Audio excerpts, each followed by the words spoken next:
Au cœur de la grande forêt de la Takora, là où les arbres se dressent comme des géants silencieux, se trouvait un village nommé Kapetu. C'était un petit village paisible, célèbre pour son marché coloré, ses chasseurs redoutables et surtout sa sauce pimentée, que les voyageurs affirmaient être la meilleure de toute la région. Mais depuis quelques lunes, quelque chose avait changé dans le goût de la sauce. Elle avait un parfum étrange, presque vivant. Au début, les femmes riaient de cela. Tata Aignon, la doyenne, disait en riant que les ancêtres mettaient trop leurs mains dans les marmites. Mais une personne ne riait pas. Akofa, une jeune femme aux yeux doux, réputée pour sa sensibilité et son intuition fine. Depuis la disparition de son père, grand chasseur du village, elle avait développé un 6e sens. Et ce sens lui disait que quelque chose n'allait pas. C'était un samedi matin. Le soleil se levait à peine, mais le marché était déjà animé. Les femmes broyaient les piments rouges, les enfants couraient partout, et les hommes revenaient de la forêt avec des fagots de bois. Akofa préparait la sauce pour le grand repas communautaire. Elle écrasa le piment, ajouta l'ail, l'oignon, le sel, puis posa la marmite sur le feu. La fumée parfumée montait doucement. Soudain, un léger sifflement se fit entendre. Ce n'était pas le feu ni le vent. C'était un sifflement humide, froid, serpenté. Akofa se retourna brusquement, mais il n'y avait rien. Elle reprit sa préparation. Lorsqu'elle souleva le couvercle, une ombre fine glissa derrière elle. Un frisson parcourut son dos. Elle murmura que ce n'était sûrement que son imagination. Mais non, quelque chose observait. Quelque chose attendait. Le repas communautaire fut comme toujours un succès. Les villageois mangeaient, riaient, chantaient. Pourtant, certains commençaient à parler. On disait que la sauce avait encore un goût étrange. Comme si un ingrédient inconnu avait été ajouté. Comme si quelque chose vivait dedans. Akofa sentit encore ce frisson. Un goût vivant, comme si la sauce respirait. Ce soir-là, elle revint seule sur la place du village. Le vent soufflait dans l'obscurité. Les marmites étaient encore posées sur les pierres. Akofa souleva doucement le couvercle de la grande marmite. Au début, rien que de la sauce refroidie. Puis un sifflement résonna. Elle posa la lampe plus près, et 2 yeux jaunes brillèrent dans le fond de la marmite. Akofa eut un sursaut. C'était un serpent, mais pas un serpent ordinaire. Sa peau était d'un vert sombre presque noir, orné de motifs rouges, et il ne semblait pas avoir peur. Il la regardait droit dans les yeux. Il siffla, puis se replia dans la sauce comme s'il disparaissait dans un autre monde. Akofa courut chez elle en tremblant. Le lendemain, un vieil homme arriva au village. Un devin du nom de Kondo. Il déclara qu'il venait pour un mâle qui approchait le village. Les villageois l'entourèrent. Le devin affirma que le mâle se cachait là où il mangeait. Il regarda Akofa longuement. Il dit qu'une créature venait chaque nuit goûter leur nourriture. Ce n'était pas un serpent ordinaire. C'était le messager d'un ancien esprit oublié. Ajito, le serpent des profondeurs. Les murmures parcoururent la foule. Akofa avoua qu'elle avait vu le serpent dans la marmite. Kondo frappa le sol de son bâton et déclara que le serpent cherchait quelque chose. Et tant qu'il ne l'aurait pas trouvé, il continuerait de se cacher dans leur sauce. Akofa demanda pourquoi. Le devin lui répondit que ce que cherchait Ajito se trouvait en elle. Cette nuit-là, Akofa ne dormit pas. Vers minuit, elle entendit un bruit. Un frottement sur le sol, lent, régulier, comme si quelque chose rampait vers sa case. Elle alluma une lampe et ouvrit la porte. Le serpent se trouvait là, au milieu de la cour. Ses yeux jaunes brillaient dans l'obscurité. Akofa lui demanda pourquoi il venait jusqu'à elle. Et le serpent parla. Sa voix était grave, comme un souffle dans la forêt. Il dit « Parce que ton sang connaît mon nom, et ton destin connaît le mien. » Akofa recula, bouleversée. Le serpent expliqua que le village était menacé et qu'elle seule pouvait comprendre le secret caché par sa famille. Elle demanda de quel secret il parlait. Il répondit « Celui qui explique pourquoi, depuis 3 générations, la sauce du village attire les esprits. » Puis il s'en alla, disparaissant dans l'ombre. Le lendemain, Akofa fouilla les affaires de son père. Elle trouva un carnet de cuir jauni, fermé par un nœud traditionnel. À l'intérieur, il y avait des notes étranges. Une phrase était soulignée plusieurs fois. « Si jamais Ajito revient, c'est que le pacte a été brisé. » Elle chercha plus loin dans le carnet. On y parlait d'un ancien rituel reliant le village à un esprit des profondeurs. Une autre phrase glaciale disait « Le serpent viendra goûter la sauce tant que la dette ne sera pas payée. » La découverte du carnet ne fit qu'alourdir le cœur d'Akofa. Toute la journée, elle resta enfermée dans sa case, relisant chaque ligne, chaque mot, chaque symbole tracé par la main de son défunt père. Il avait toujours été un homme calme, fort, sûr de lui. Mais elle comprenait maintenant qu'il portait un secret bien plus lourd que ce qu'elle avait imaginé. Le village avait noué un pacte ancien avec Ajito. le serpent des profondeurs. Mais pourquoi? Et surtout, pourquoi ce pacte impliquait-il la sauce que le village préparait depuis des générations? Rien n'avait de sens, mais elle sentait que la vérité, elle, approchait. Il était presque midi lorsqu'elle décida de sortir enfin. Dehors, le village semblait différent. Les femmes murmuraient entre elles. Les hommes scrutaient les buissons comme s'ils craignaient qu'un danger surgisse à tout moment. Même les enfants, habituellement bruyants, jouaient plus près de leur mère. Akofa sentit les regards se tourner vers elle. Certains semblaient inquiets, d'autres accusateurs. C'était comme si elle portait en elle un mal invisible. Elle croisa Kondo, le devin, assis sous l'arbre à palabres. Il l'observa avec la même intensité que la veille. Elle marcha vers lui, déterminée à comprendre. Elle s'assit en face de lui et lui demanda ce qu'il savait exactement. Le vieil homme sortit une petite calebasse remplie de poudre blanche. Il en souffla un peu dans l'air, puis ferma les yeux comme s'il écoutait quelque chose que seule son âme pouvait entendre. « Ajito n'est pas un serpent comme les autres, » dit-il enfin. « C'est un gardien, un esprit chargé de surveiller un passage très ancien, un passage qui relie ce monde au monde inférieur, celui des profondeurs où se cachent des forces que même les ancêtres craignaient. Votre village, il y a longtemps, a failli ouvrir ce passage. Un événement a eu lieu, un événement grave. Pour refermer la brèche, un pacte fut conclu. » Akofa sentit le sang quitter son visage. « Un pacte? Avec qui? Pourquoi ?» Le devin soupira. « Avec Ajito lui-même. Pour que la brèche reste refermée, une offrande devait être faite régulièrement. Pas une offrande de chair ni de sang, non. Une offrande humble, simple, mais symbolique. La première sauce du village à chaque nouvelle lune. Cette sauce représentait la vie, la force, le lien entre les habitants et la terre. En la goûtant, Ajito vérifiait que tout restait en équilibre. Il marqua une pause. Mais quelque chose a rompu l'équilibre. Quelque chose dans ta lignée. Akofa resta figé. Ma lignée? Mais que pourrait ma famille d'avoir fait? Le vieil homme la regarda avec une tristesse profonde. C'est pour toi de le découvrir. Mais sache ceci, le serpent ne te veut pas du mal.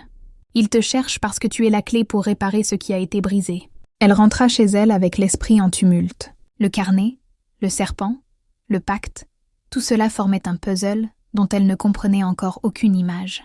Mais une chose était sûre, son père avait caché trop de secrets. Et maintenant, c'était à elle de les affronter. Le soir tomba sur Kapetu, enveloppant le village d'un manteau de ténèbres. Les bruits de la forêt semblaient de plus proches, plus menaçants.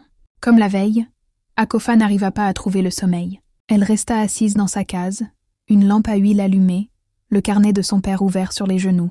Elle relisait une phrase qu'elle ne comprenait pas encore. La dette se perpétue par le sang. Celui qui porte le signe doit répondre à l'appel. Elle se demanda quel signe son père évoquait. Un symbole? Une marque? Un objet? Rien ne semblait clair. Alors qu'elle réfléchissait, un bruit extérieur la fit sursauter. Pas un frottement cette fois. Un son plus léger, comme une respiration lente. Comme si quelqu'un, ou quelque chose, se tenait tout près de la porte. Elle prit la lampe et s'approcha doucement. Le cœur battant, elle ouvrit la porte lentement. Dehors, la nuit était noire, presque épaisse. Elle avança d'un pas, leva la lampe, et vit une ombre. Là, tout près de sa case, se trouvait le serpent. Immobile, droit, comme s'il l'attendait. Ses yeux jaunes brillaient faiblement. Pourtant, cette fois, il ne siffla pas. Il semblait fatigué ou blessé. Akofa sentit un élan étrange dans sa poitrine, un mélange de peur et de compassion. « Ah, pourquoi reviens-tu? Que veux-tu encore de moi ?» demanda-t-elle d'une voix tremblante.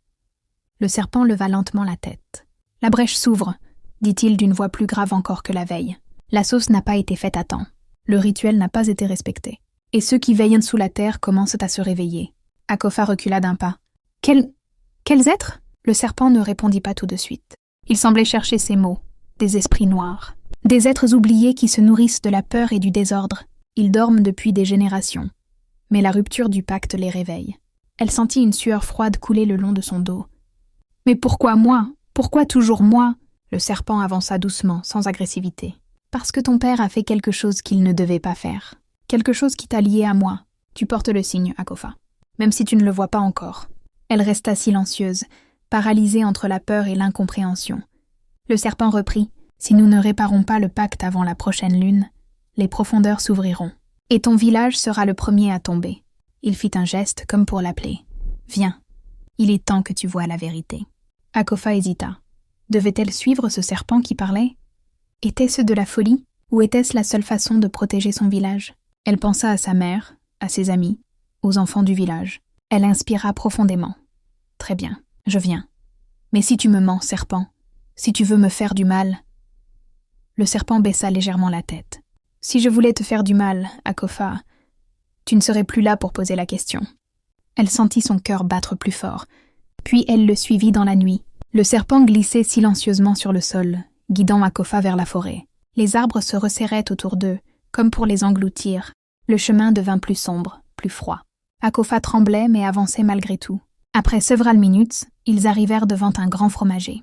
Ses racines noueuses semblaient former un cercle parfait autour de son tronc.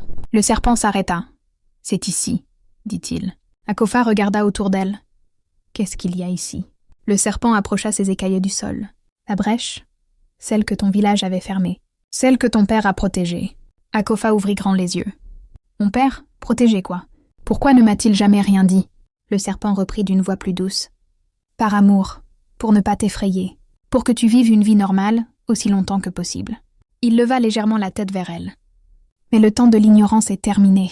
Regarde. » Une lumière pâle apparut soudain entre les racines du fromager, une fissure mince comme une cicatrice. De cette fissure émanait un souffle chaud et inquiétant, un souffle qui ne venait pas de ce monde. Akofa sentit ses jambes se dérober. « Ce n'est pas possible, » le serpent dit. « Si, et cela grandira, chaque nuit, jusqu'à ce que la terre s'ouvre. » Une pensée traversa son esprit. Son père avait donc passé toute sa vie à empêcher cette brèche de s'ouvrir. Et maintenant, c'était à elle de le faire. Elle se tourna vers le serpent. « Que dois-je faire? Comment arrêter ça ?» Le serpent répondit. « Le pacte doit être refait. Mais pour cela, tu dois d'abord connaître toute la vérité. Toute moi-même ce qui te concerne personnellement. » Il fit un mouvement vers la forêt. La nuit semblait plus lourde à mesure qu'Akofa avançait derrière le serpent. La forêt, d'habitude vivante de chants nocturnes, était étrangement silencieuse. Pas un cri d'oiseau, pas un bruissement de feuilles. Même le vent retenait son souffle. C'était comme si la nature entière observait chacun de leurs pas. Akofa serrait sa lampe entre ses doigts tremblants, la flamme vacillant au rythme irrégulier de son cœur.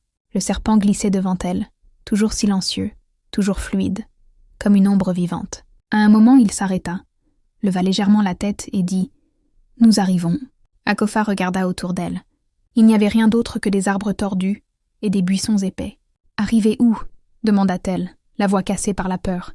Le serpent fit un demi-tour, la fixa de ses yeux jaunes et répondit « Là où ton père venait chaque mois, là où le pacte a été fait, là où tout a commencé pour toi. » Le cœur d'Akofa faillit s'arrêter. « Mon père venait ici?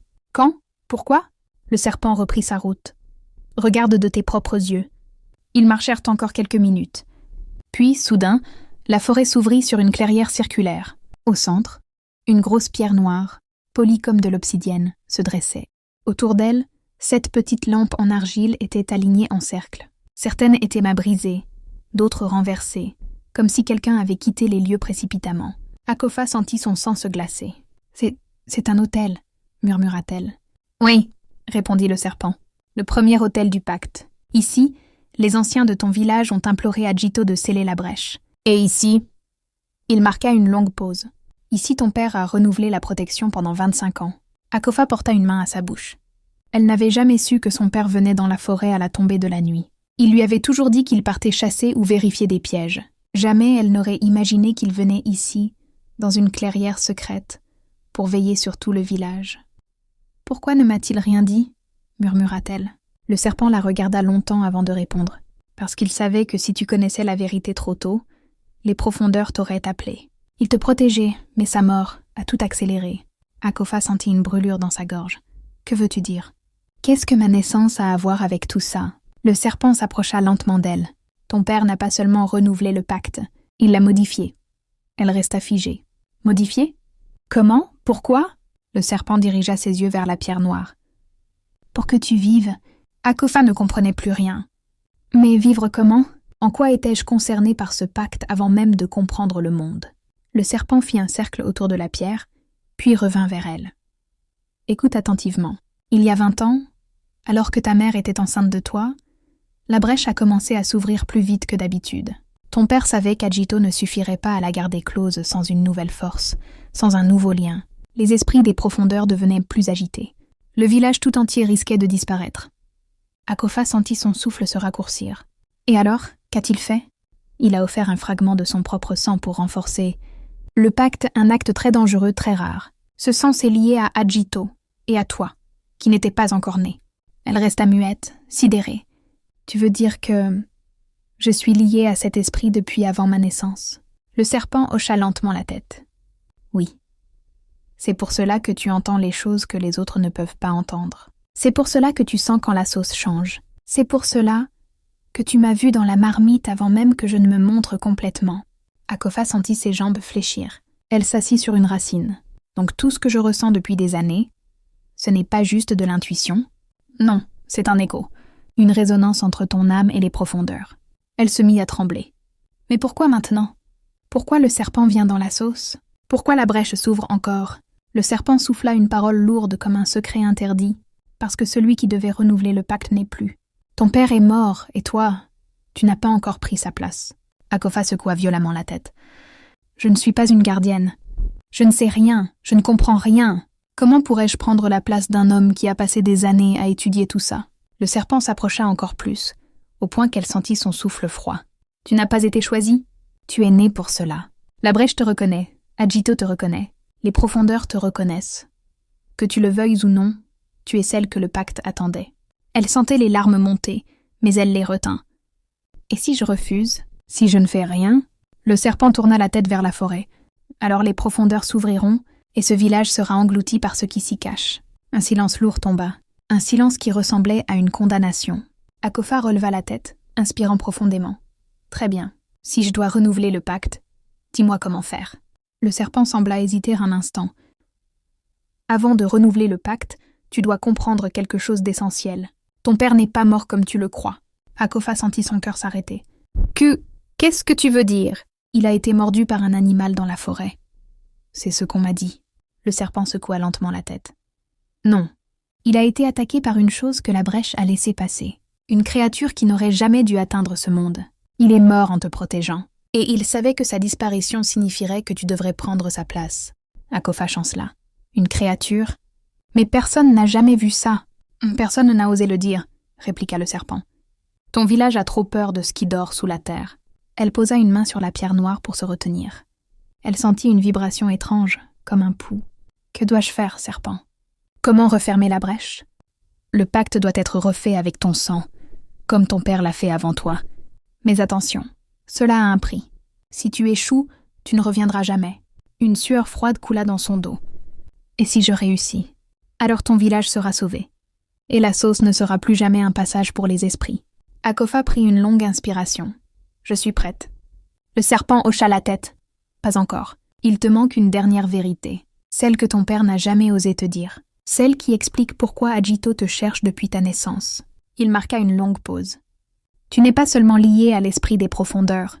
Une partie de lui vit en toi. Akofa s'effondra au sol, choquée, incapable de respirer. La nuit n'était plus seulement noire, elle était vivante. Et elle venait de s'ouvrir sous ses pieds. Le soleil s'était levé avec une étrange couleur ce matin-là, comme si une poussière ocre venue du monde des esprits s'était déposée dans l'air. Le village paraissait silencieux. Non pas un silence simple, mais un silence tendu, nerveux, comme si le sol lui-même retenait son souffle. Les femmes marchaient plus lentement, les enfants jouaient moins fort, et même les coqs semblaient hésiter avant de chanter.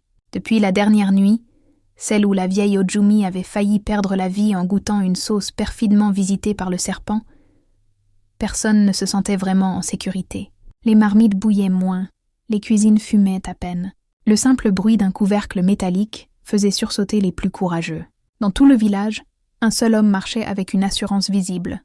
Dozu, le chef. Mais même lui, derrière ses épaules larges et son air ferme, sentait la menace se glisser dans les coins de son esprit. Ce serpent n'était pas un simple animal. Il avait disparu, réapparu, frappé, reculé.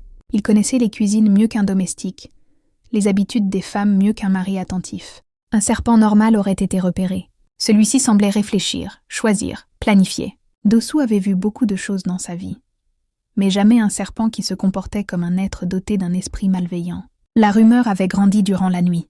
Les plus âgés du village chuchotaient que le serpent n'était pas né d'une mère reptile, mais d'un pacte ancien. Elles affirmaient que le village avait été bâti sur une terre autrefois consacrée à un esprit protecteur du fleuve, un esprit mi-femme, mi-serpent.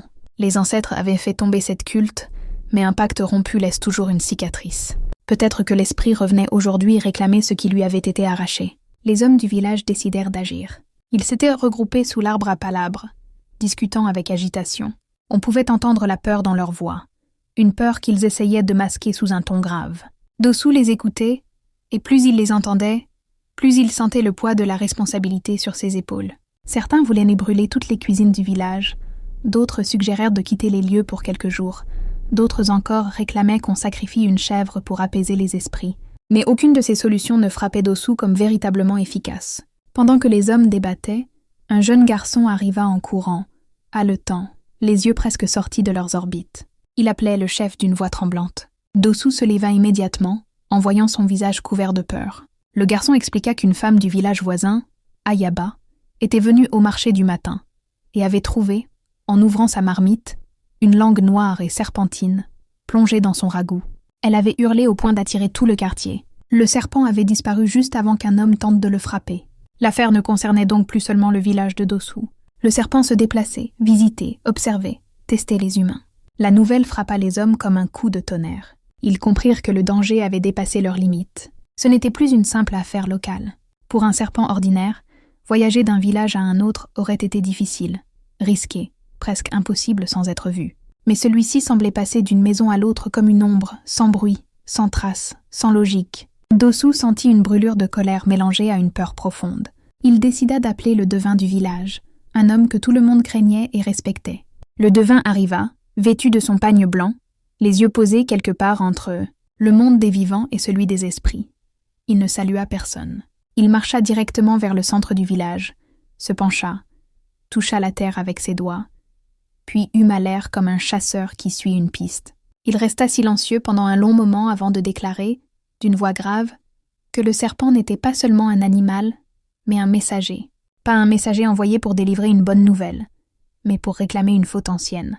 Le devin répondit que les ancêtres n'avaient pas honoré un pacte sacré avec une entité aquatique, et que cette entité revenait chercher ce qu'on lui devait. Le devin ajouta que le serpent ne tuerait pas les villageois au hasard. Il observait, testait, choisissait sa cible finale, et cette cible serait celle dont l'âme avait un lien ancien avec le passé du village. Une femme, dit-il. Une femme dont le sang portait le souvenir du pacte brisé. Aussitôt, les villageoises se regardèrent avec inquiétude. Quelle femme? De quelle lignée? Quel ancêtre? Personne ne savait, mais chacune sentit un frisson dans le bas du dos. Pendant que la tension montait, le devin demanda qu'on prépare une cérémonie de nuit. Il voulait parler directement à l'esprit du serpent, mais cela exigeait des offrandes, des chants, des symboles tirés des profondeurs du passé. Les hommes s'activèrent immédiatement, mais un autre problème arriva. Il fallait de la sauce pour la cérémonie. Une sauce rituelle qui devait être préparée au coucher du soleil. Les femmes refusèrent catégoriquement de cuisiner. Elles ne voulaient plus approcher une marmite, ne voulaient plus entendre le bruit d'un couvercle. Elles avaient vu trop d'horreur, trop de peur, trop de surprises venimeuses. Certaines pleuraient, d'autres tremblaient, d'autres encore priaient. Dossou, voyant leur refus, insista calmement. Il promit qu'on surveillerait la cuisine, qu'aucune marmite ne serait laissée sans surveillance. Il désigna même 3 hommes pour rester près du feu, armés de machettes. Finalement, une femme accepta de préparer la sauce. C'était Senami, une jeune veuve connue pour sa patience et son courage. Elle se sentait étrangement liée aux événements. Depuis que tout avait commencé, elle avait des rêves étranges. Des rêves où une femme serpent l'appelait depuis l'eau, lui murmurant des chants qu'elle ne connaissait pas. Elle n'en avait parlé à personne, mais elle sentait que le serpent la regardait différemment. Elle s'approcha de la marmite, comme si quelque chose la guidait. Les hommes la surveillaient, avec une attention presque excessive. Pendant qu'elle cuisait la sauce, un silence oppressant pesa sur l'air. On n'entendait que le crépitement du bois et le bouillonnement épais de la marmite. Le devin arriva et observa la scène avec un regard qui semblait scanner chaque mouvement. Mais même lui, avec toute sa sagesse, ne vit pas ce qui allait se produire. Un souffle glacé passa soudain près de la jambe de Senami. Elle tressaillit, lâchant presque la louche. Un des hommes, inquiet, brandit sa machette. Puis, dans un mouvement si rapide qu'on l'aurait cru irréel, la marmite bougea légèrement, pas renversée, seulement déplacée de quelques centimètres, comme si quelque chose dessous venait de respirer. Senami recula d'un pas. Les hommes se rapprochèrent. Le devin, lui, leva un bras et ordonna de ne pas bouger. La marmite vibra encore, plus fort, comme si quelque chose, à l'intérieur, tentait de remonter. Les bulles dans la sauce prirent une forme inhabituelle. Elles semblaient s'étirer, dessinaient des courbes semblables à des écailles. Une odeur plus forte émana, pas mauvaise, mais différente, sauvage, humide, reptilienne. Les hommes fixaient la marmite avec une terreur mêlée de fascination. Le devin s'avança d'un pas et posa sa main sur le couvercle. Il murmura quelques incantations, mais à peine eut-il commencé que la marmite sauta légèrement, comme si quelque chose frappait contre le métal depuis l'intérieur. Puis, soudain, tout s'arrêta. Le silence redevint total. La marmite cessa de bouger. Même le feu sembla brûler plus doucement. Senami sentit alors une présence derrière elle. Elle tourna lentement la tête, et son cœur manqua un battement. 2 yeux jaunes, brillants, froids, l'observèrent depuis l'ombre de la case voisine. Le serpent, massif, d'une couleur sombre comme la nuit, était là, immobile, comme sculpté par les esprits eux-mêmes. Il n'attaquait pas, il ne rampait pas. Il regardait, et il regardait Senami seulement. Les hommes crièrent. L'un tenta de l'atteindre avec sa machette. Mais le serpent, dans un mouvement fluide, disparut dans un recoin obscur avant même que la lame n'effleure l'air. Senami resta figé, incapable de respirer. Le devin posa une main ferme sur son épaule. Il savait, il venait de comprendre. Le serpent n'était pas là pour détruire le village. Pas encore. Il cherchait quelqu'un en particulier, et ce quelqu'un, c'était Senami. Le devin déclara alors que la cérémonie devait être faite non pas pour tout le village, mais pour Senami seule. Elle était la clé. Le serpent la voulait vivante. Peut-être pour la ramener à l'esprit du fleuve, peut-être pour la punir, peut-être pour la replacer, là où son ancêtre avait fauté. Le chef d'Ossou sentit la terre se dérober sous ses pieds. Tout se resserrait, tout convergeait. Le serpent jouait depuis le début, et maintenant le jeu arrivait à sa fin. La nuit commençait à tomber, et avec elle, la peur du village se faisait plus lourde encore. Le devin demanda que la cérémonie débute au moment où la lune toucherait le sommet du Grand Iroko. Les préparatifs commencèrent, les tambours furent sortis, les chants répétés sous une tension presque insupportable. Mais dans l'ombre, sous les cases, dans des coins où la lumière ne pénétrait pas, quelque chose rampait déjà, lentement, silencieusement. Le serpent approchait, et cette fois, il venait pour Senami. La nuit s'abattit sur le village et tout sembla s'immobiliser. La lune éclairait le ciel comme un grand œil blanc observant ce qui allait se passer. Pas un cri, pas un souffle. Le village entier retenait sa respiration, sachant que cette nuit déciderait de son destin. Senami avançait entourée du devin et de quelques hommes, mais elle se sentait terriblement seule. À chaque pas, elle sentait une énergie étrange vibrer dans son corps, comme si quelque chose se réveillait en elle depuis longtemps. Ils arrivèrent sous le Grand Iroko, l'arbre sacré. Le devin traça un cercle de poudre blanche autour d'un tabouret et demanda à Senami de s'y asseoir. Dès qu'elle prit place, l'air devint plus froid, plus dense. Le devin commença à chanter. Sa voix profonde résonnait comme un écho venu des entrailles du sol. Les hommes baissèrent la tête, impressionnés et terrifiés à la fois. Un bruit se fit entendre dans les fourrés. Quelque chose rampait. Les hommes levèrent leurs machettes, mais le devin leur ordonna d'arrêter. Une ombre immense glissa entre les herbes. 2 yeux jaunes surgirent dans la nuit, luisants comme des braises. Le serpent entra dans la clairière, majestueux, aussi silencieux que la mort. Il ne regarda personne d'autre que Senami. Il s'approcha lentement d'elle. Senami sentait une chaleur étrange dans son ventre, une sensation ancienne, comme si elle avait toujours été liée à cette créature. Le serpent leva sa tête à quelques centimètres de son visage. Dans ses yeux, elle crut voir un reflet humain, un visage flou de femme immergé dans l'eau, une présence. Le devin plaça devant elle un calice contenant l'eau du fleuve sacré. L'eau se mit soudain à bouillonner quand le serpent l'effleura de sa langue. Une force invisible attira la main de Senami. Dès qu'elle toucha l'eau, un choc traversa tout son corps. Elle ferma les yeux et une vision s'imposa à elle. Elle se retrouva au bord d'un fleuve immense. Une femme serpent, magnifique et terrifiante, l'observait. Sa voix résonna dans son esprit, claire comme un tambour sous l'eau. Elle lui révéla qu'une ancêtre de Senami avait volé un artefact sacré au royaume aquatique, brisant un pacte ancien. Depuis ce jour, l'esprit attendait qu'une descendante réparât ce vol. C'est pour cela que le serpent venait dans la sauce, pour réclamer ce qui lui appartenait. Quand Senami rouvrit les yeux, elle comprenait enfin sa mission. Elle devait aller au fleuve. Elle devait rendre l'objet volé. Elle se leva, et les hommes reculèrent avec stupeur. Le serpent se tourna vers la rivière, comme pour lui montrer le chemin. Le devin hocha la tête. La vérité avait été révélée. Ils marchèrent jusqu'au fleuve dans le silence le plus total. L'eau brillait faiblement sous la lune. Senami entra dans le fleuve jusqu'aux genoux. L'eau était glacée, mais elle ne trembla pas. Elle posa ses mains sur la surface et murmura des mots qui semblaient naître tout seuls dans sa bouche. L'eau s'éclaira doucement. Un petit objet de pierre gravée remonta lentement, comme appelé par son sang. Elle le prit entre ses mains. C'était l'artefact volé, celui qui avait rompu le pacte il y a des générations.